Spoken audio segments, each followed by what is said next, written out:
Hello and welcome back to what is actually the second attempt to record the official episode 2 of All Routes Considered, a podcast brought to you by the A to B Global Media Transport News Network. So just to give you a little update, we just filmed the whole thing. Well, we filmed what? Just over 70% of it. 70% of the whole thing. And we've got a really good little selfie stick thing. And the button, I'm just going to say the button didn't work. That's my choice. A bad workman blames his tools. No, I'm joking. Some might say that's what happens. Not me. I'm a pragmatist. But anyway, welcome back. If you're new to the podcast, my name is Joey Stote. I'm your host. I clicked the button, but not this time. We did not click the button. Somebody changed it to we there. Yeah, I did. But I am joined by my lovely friend and our principal journalist, Tiana May, who is not in charge of pressing any buttons. So, Tiana, how are you? What have you been up to? Tell me about your last couple of weeks. Go on. Yeah, I'm good, apart from the whole technical problem. Yeah. But yeah, I've had a busy March. I went to Sustainable Skies World Summit, which is a aviation forum held up at Farnborough International Airport in the UK. Really good event, really recommend. The kind of level of discussion is really in-depth into industry issues and kind of tackling where we are now with aviation, and also giving us like a realistic look at where we're going and what the industry is doing to kind of come together and really provide solutions. So yeah, it was a good time. How about you? Yeah, excellent. I went up to London on Friday to see the band My Bloody Valentine at the Royal Albert Hall. As part of their Teenage Cancer Trust week curated by Robert Smith. It was a really good time, really loud, very intense. Stayed in a little capsule cocoon hotel, which, pros, cheap, cons, cocoon and snoring. But otherwise, lovely time, lovely weekend, lovely to get away. However, do you know what I was thinking on the way? I got that oh so wonderful, affectionately referred to, chugger.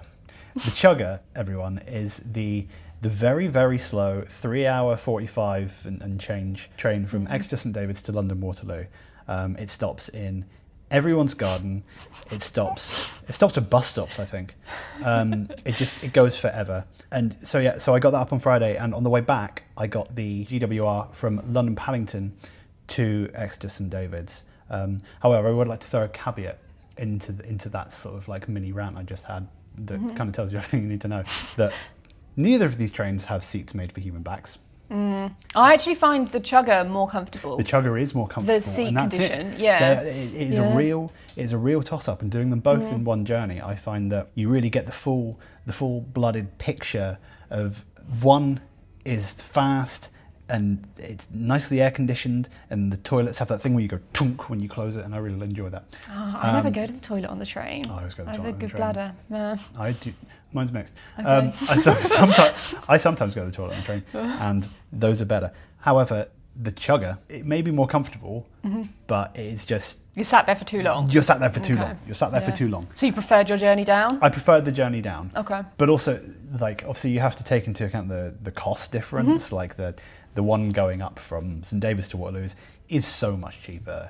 In this economy, anything under, £50 for a train journey is pretty great. But this was, exceptionally cheap. Whereas the one back was obviously, at least twice the price. I love having the option. I think it's great, any route where you've got a choice of how much you want to pay, what you want your experience to be. Yeah.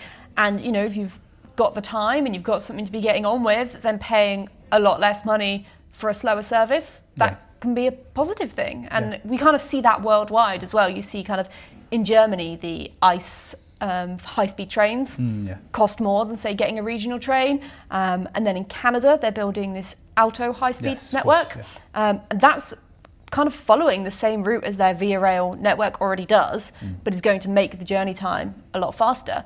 But I imagine then there's still going to be the choice of, do you want to get the high-speed train, or do you want to get a slower stopping service and potentially pay less money? Or obviously, if you live in one of the places where it stops, it's even better. So on this, Waterloo line route, if you live in Yeovil, then it's better for you than having to say change and get a connection from somewhere else. In any event, we are always going to tell you, on this podcast and on this and on our various websites, get the train, get the coach. Yeah. Maybe don't fly that distance, but mostly don't drive. Yeah, I mean, you wouldn't have wanted to drive, would you, to London? Oh no, I'm not driving in London. No. It's horrible. Do you know, I was looking at the road layouts in London, and like every third exit seemed to be closed.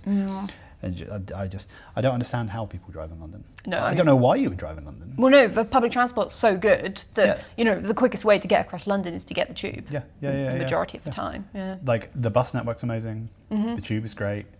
You know, it's always funny whenever I go up to London. You'll get a tube that's like, I know everyone says this, but like you get a tube that's 2 minutes late and people are, oh god. For listeners, I am making a exasperated face. But you get people sort of like despairing over these like 2 minute delays, and then you live where we do. Yeah. And you're sort of, your delays are not 2 minutes. Or you turn up and you've just missed one, so you're like, oh no, it's a 4 minute wait to the next one. Yeah. It's like, Yeah, I'm quite content with that. Yeah. But no matter where you are, get your trains, get your buses. They're great. Leave the car at home. Walk if you can. Although we don't write about, there is no walking-news, but... Sometimes on Future Transport News, we do a little bit about like pedestrian infrastructure and like That's cycling true, infrastructure. yeah, Often they come together, cycling and pedestrian infrastructure. Yeah. Or like better access to bus stops and things like that for pedestrians. But that's, tiny bit. Don't subscribe to Future Transport News purely because you want pedestrian infrastructure news. Yeah. If you want that, call us. Yeah. So, HS2 is back in the news once again. Of course. So they've been it was suggested by Heidi Alexander, I believe, wasn't it? They should be investigating alternative solutions that might simplify, for lack of a better term, and bring the costs down and push the progress forward. This is manifesting itself in what was it? It was a reduction in speed? That's what people are talking about as kind of a way that this project could be simplified and costs could be cut and timelines could be not necessarily brought forward but not pushed back further. So HS2 was originally planned to run at 360 kilometers an hour, which I believe would have been the fastest in the world, and they're now talking about kind of scaling that back to be kind of 300 to 320, which would sort of put it on a par to other high-speed, top high-speed rail networks, partly because there is nowhere else that runs at 360, which would have meant that there would have been nowhere apart from the HS2 infrastructure to test the trains once they were ready. So it would have meant that we'd have to wait for all the infrastructure to be done and then start testing the rolling stock, which would obviously led to longer timelines and cost delays and all of that as a result. So they're saying, okay, let's make it short, let's make it quicker, and hopefully we can deliver it sooner and cost the taxpayer less money. Which, positives, but, will come with drawbacks, won't position us as so internationally positive as delivering what we said we'd deliver, and it will also affect journey times. They're saying not by much, they're saying that won't be significant, and obviously will still deliver the capacity benefits and everything like that HS2 aims to deliver. The purpose of HS2 was never to just be fast. It was also to kind of provide more capacity on the UK's rail network, better journey options, and more attractive travel. So it will be a good thing if it means we can deliver that. But it's just another kind of blow to the project, isn't it? It's just another setback, another compromise. And I think, public perception will suffer further as a result. It's hard to imagine that it won't. I mean, most of the successes that we hear from HS2 is when the tunnel boring machines come through. we like tunnel boring machine. I absolutely love tunnel boring machines. Tunnel boring machines, I think, are the coolest part of my job, and I've never got to sit on one. Like the bit in Doctor Strangelove when he rides the bomb, and I'd quite like to do that. Okay. I'd like to sit on because I think they have like a deck, don't they? Have like a deck at top? People ride them. That's like their job. I want to ride a tunnel boring machine.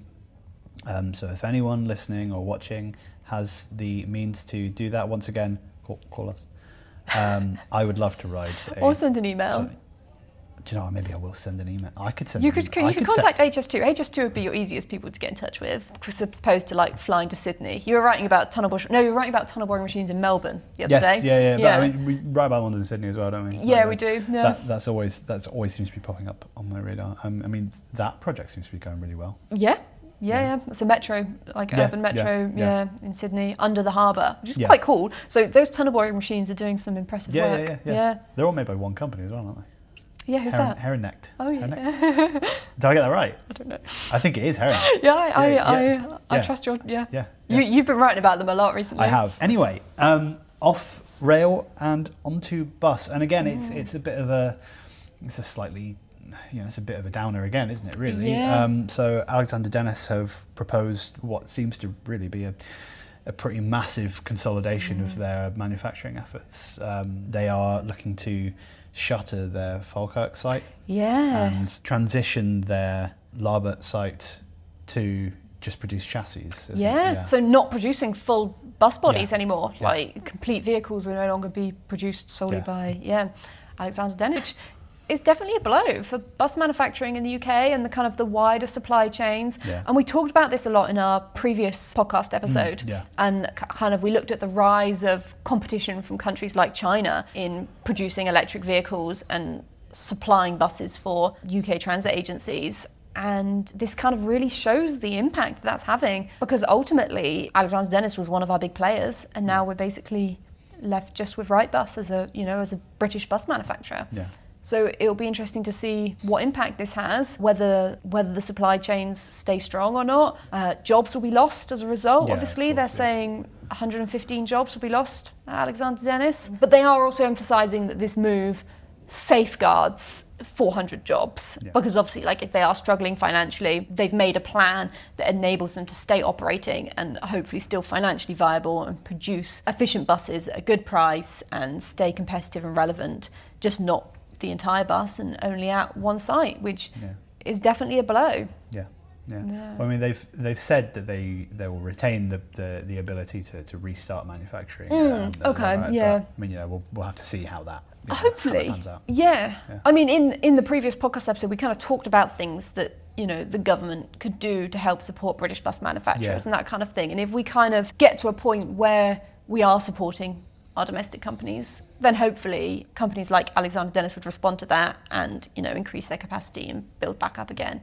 But at the moment, not the best news. Not the most positive. No, but I mean, we have something more positive to talk about. I'd like to talk about something more positive. Yeah. Well, I mean, as you said, you were at Sustainable Skies World Summit. Just what was it, last week or was it a couple weeks? Yeah, mid-March. Mid-March. Yeah. So I mean, that leads us on to our main topic, which is are airports prepared for hydrogen operation? As things stand, now here in 2026, the decarbonisation of aviation is, as we all might expect, it's a massive key challenge on the path to the UK's wider net zero target of 2050. And on this particular journey, the development of zero emission aircraft, so your hydrogen planes, other kind of sustainable flight solutions, they're seen as pretty crucial technological developments for again, obvious reasons. But have expectations dropped in the last year? In February 2025, Airbus delayed its Zero-E hydrogen program. They pushed that back by 5 to 10 years, reduced its budget by a pretty considerable 25%. And that program initially planned to launch narrow-body hydrogen-powered commercial aircraft by 2035. And, a lot of people, quite understandably, they took that announcement to mean that its development wasn't viable anymore. But, I guess the perfect place to sort of go from here is this an indicator that hydrogen, maybe it might not be the golden solution that we thought it might be? Should airports still prepare for its introduction as they have been over the past, God knows how many years? Or is there more to the situation than we might have first thought, Yeah, I'd say feelings from the industry do acknowledge that timelines have shifted. And I think Airbus's announcement also sits within this wider political landscape where countries like the US have reduced their focus on climate goals and they're no longer prioritising net zero in the same way that they were a couple of years ago. And this drives bigger changes and discourages industry investment. But I would say that at Sustainable Skies World Summit, industry experts also warned of this danger of overcorrecting expectations. Airbus hasn't cancelled this program. They've delayed it, but they're still investing heavily in the technology. Like you say, they've reduced their budget by 25%. that's still 75% of their budget they're throwing at it. They're putting a decent amount of money into it, and I don't think they would be if they didn't think it was going to go somewhere and this technology and this aircraft would be developed. So it is a timeline situation rather than an end goal, in my opinion. And I think it's important to note that additional manufacturers, such as Zero Avia, they're still developing solutions, and they attended the summit as well and kind of emphasised that the fundamentals of the technology are there and they are proven, and the focus is now just on maturing them and developing the supply chains and deploying these solutions incrementally. The biggest challenge was generally noted to be an ecosystem one rather than purely aircraft technology. So hydrogen aviation requires this system-wide transformation, including fuel handling and production and safety requirements and stuff on the ground. And airports obviously play a really important role in this, and they don't want to act as the barrier. So in answer to your question, I think it is important that airports are still preparing for these flights. So you mentioned Zero Avia, which obviously they're currently focusing on creating powertrains for smaller aircraft, sort of in the 10 to 20 seat class, and they're going to be used on short regional routes. Do you think that limits interest in eventually their utility, given their inability to replace, larger, more commercial aircraft? Yeah, I mean, I can see that people aren't as interested if it's not the aircraft they're used to getting on from, London to New York. But we've got to start somewhere, and this kind of incremental introduction, I think, is going to be key to kind of problems like public perception, staff training, supply chain development. So I don't think it's a negative that these aircraft are going to start small and get bigger. I also think it's important to note that there is value to this size aircraft, and they do have key use cases. So the industry shouldn't dismiss their commercial utility at all. Loganair, which is a Scottish airline that does flights kind of around the UK, but also primarily in Scotland. Do you know how long their shortest flight is? No. I'll give everyone a chance to guess. How much time do you think their shortest flight takes? Okay, it's 90 seconds. So their shortest flight is just 90 seconds between Westray and Papa Westray. So here, like, a hydrogen aircraft could really help bring down operational costs and offer a more sustainable option for regional travel. So I don't think they should be dismissed, and I think it's important to realise that. Yeah. So what do airports need to do to prepare for these flights? Unlike conventional jet fuel or sustainable aviation fuel, hydrogen, it introduces different requirements for storage, transport, handling. How can they prepare for this? Yeah, so meeting these requirements does demand significant investment in infrastructure alongside a clear understanding of cost and safety and operational integration. For one, hydrogen aviation will place new demands on airport energy systems, and gaining permissions for these kinds of systems can take 10 to 15 years. So it is something that airports need to start thinking about. Crucially, that kind of investment would also be low regret because it's required for a range of future solutions, even if it's just electrifying ground support equipment, those kinds of things. So it does avoid locking airports into a single pathway. There are kind of these easy, low regret investments that I think airports could and are looking at. Yeah, and I mean, this will surely, it'll require large investments that airports might not be able to meet financially. Yeah, cost is always a barrier in all of these things we talk about. It is a big problem, perhaps especially at these smaller airports we were talking about that have early use cases, as smaller airports obviously have less traffic and have less money. But at Sustainable Skies World Summit, speakers also argued that these obstacles potentially aren't as great as people think they are at these smaller airports, because these smaller airports, also because they have lower traffic, they have simpler layouts and less of a demand for things like energy. And this combination does make them ideal test beds and natural candidates for phased implementation. And we have seen these kind of trials start to kind of come about at Exeter Airport, obviously local to us. They completed a recent trial program where hydrogen-powered ground support equipment supported the turnaround of a TUI Boeing 737. And that brought together airlines, ground handlers, and regulators to establish the best practices and shape the regulations needed for safe hydrogen operations. And the CAA took part in this trial, which is obviously, a key regulator that we are talking about here. And they really recognise the importance of ensuring that regulations, infrastructure, and the aircraft are ready at the same time. So it isn't kind of one thing that's holding them back, and the CAA don't want the regulations to kind of be the stopping point. So I think these trials are really important, and at the moment these smaller airports do provide ideal test beds for them. Yeah. So I mean, how do you think they're going to scale these trials to meet the demands of larger airports? Yeah, so the industry is also moving forward with projects like that. Innovate UK and the Department for Transport have a competition for a zero emission flight demonstrator, which is designed to bring together this whole ecosystem and kind of look at these operational challenges beyond kind of simply talking about ground support equipment at Exeter Airport. But things definitely become more complicated when applied to larger airports. At Sustainable Skies, there was a representative from Heathrow there, and she talked about the need of, okay, the regulations might be put out, but if they have so many safety requirements and that kind of thing that are necessary, but add time to aircraft turnaround and things like that, that isn't going to work within an efficient airport hub like Heathrow. If they introduce additional burdens, it's just not going to be feasible to implement, which wouldn't be such a requirement at smaller hubs. Yeah. Got a little seagull out there. Yeah. Seagulls. Trying wants to join in. Yeah.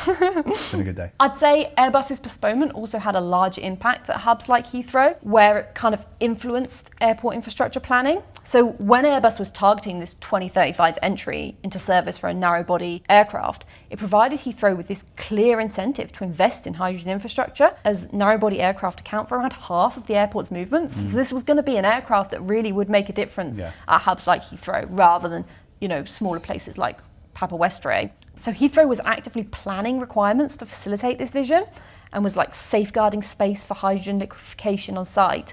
But Airbus's timeline has kind of reduced this urgency now.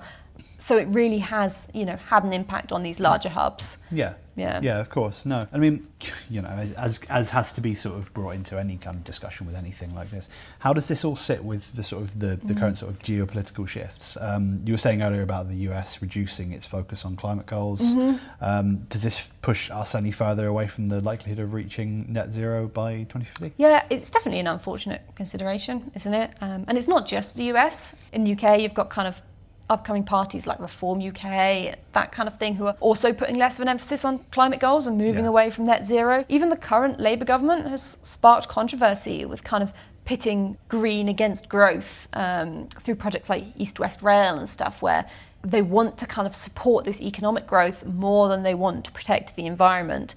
And Heathrow's third runway is another kind of controversial thing like that, where they're really stressing the impact this would have on growth. But I think the key point here is that it creates a shift in how sustainability needs to be framed, rather than a need to abandon it. So as this political focus moves away from climate first priorities, we need to look at how these sustainable initiatives can also drive investment and drive growth, where the two, green and growth, complement each other rather than act against each other. Especially for something like hydrogen aviation, which is going to depend on long-term confidence and long-term investment in infrastructure. We need to kind of make sure sustainability isn't just going to be something that's trendy with one political party and then doesn't matter so much for another, because these initiatives need to kind of persist beyond changes in power. And they produce significant economic opportunities, providing solutions for energy security and acting as drivers for growth nationally, regionally and internationally. And hydrogen aircraft, they are expected to bring costs down. So they offer these economic incentives that will hopefully drive investment and underpin future growth. I think it's really important to kind of realise that and not just see this as okay, you only care about this if you love the environment. Because unfortunately, I wish everyone did love the environment, but they don't. And key political leaders at the moment don't either. And the US is a key example of that. But he does love growth. And we see that in projects like Brightline, which is obviously a rail network that, was kind of in his backyard in Miami. The reason he loves it is because he saw the kind of real estate infrastructure development that happened around it that made money. He didn't love it because it was better for the environment, but it happened to also be better for the environment. And I think hydrogen aviation can offer similar benefits. So I mean, the key takeaway for that is that the hydrogen aviation, maybe it's not just a pipe dream. Maybe it is actually a sustainable idea that we can keep working towards. But ultimately, it's not coming as quickly as we might have hoped. Yeah, I think that's it. I think the delay from Airbus, it hasn't killed this hydrogen dream, but it has forced the industry to be more realistic about what it takes to deliver it. And that's not just about building the aircraft; it's about building everything around it, kind of from the ground up, which airports play a crucial role in. Well, yeah, I mean, airports sit right at the centre of that challenge, don't they? I mean, from energy supply and infrastructure to, safety and operations, they all help determine just how quickly hydrogen can scale. Yeah, and what came through from this conference that I was at last month is that progress is already happening, just in smaller, more incremental steps than perhaps we one day thought. And this isn't going to be a big bang moment. It's going to be gradual and, built from the ground up. Yeah. And I think that's, that's the reality. Yeah, But so, not a negative one. No, not at all. Like it's good to know that there is possibility. There's light at the end of the tunnel. It just it might not be happening as quickly as we'd like, but it's not it's not a dream that's gone. I think we will one day fly on a hydrogen aircraft. Yeah. I totally. see that as something that's going to happen in my life, not just this kind of futuristic dream. Yeah. We have it has to start somewhere. We have to find something. Something has to be done. Mm-hmm. And stuff is being done. Yeah, exactly. From aircraft manufacturers and airports. Yeah. We love it when we get news through from airports. It's great. About, it's really exciting. Yeah. Send more our way. Yeah. So as I say, that was some more hopeful news than the first two. And just to punctuate the end of that conversation, I'd just like to give the statement. The last line of we have some rough notes here. I'd just like to give the last line that the wonderful Tiana decided to give me to cap off that conversation. Cool. That is something you'd say. It is something I would say, and you know what? I just did. Yeah. But yeah, let us know what you think about hydrogen aviation. It's a huge topic. We only deal in huge topics, not the chocolate bars, but they are really nice. Let us know what you think about it. What are your thoughts? What can airports do? Are airports adequately prepared for it? Where do you see it going in the next, say 5 to 10 years? Things could really change. They could really accelerate, or they could take a step back. It's all hypothetical. It can go either way, but it's not all hypothetical. Some of this is real work that's happening. Yeah. Hey, listen, this is the second time we've recorded this podcast, so thank you so much for bearing with us this time. It's been a roller coaster today. We've had a myriad of interesting events happening at the same time. I can see the shadow of the bird that was heckling us about halfway through that main discussion. But we really appreciate you sticking around. If you've reached this point, then thank you so much for sticking with us. There's going to be some bumps on the road on this particular venture, but I think it builds character. And some leaves on the line. Yeah, there's some leaves on the line. Eventually, Network Rail will have a big orange train that blows all those leaves off. Control Alt Delete. Control Alt Delete. And you know what? With that, we're going to say goodbye to you all. The rain has stopped. The sun is outside, and I'm going to go and enjoy a walk in the sunshine. Yeah, have a good long weekend. Yeah. Yes. Have a great long weekend, everyone. This should be with you by that long weekend. Mm-hmm. So, from both of us here, thank you very much, and we'll see you all very soon. Bye-bye. Goodbye.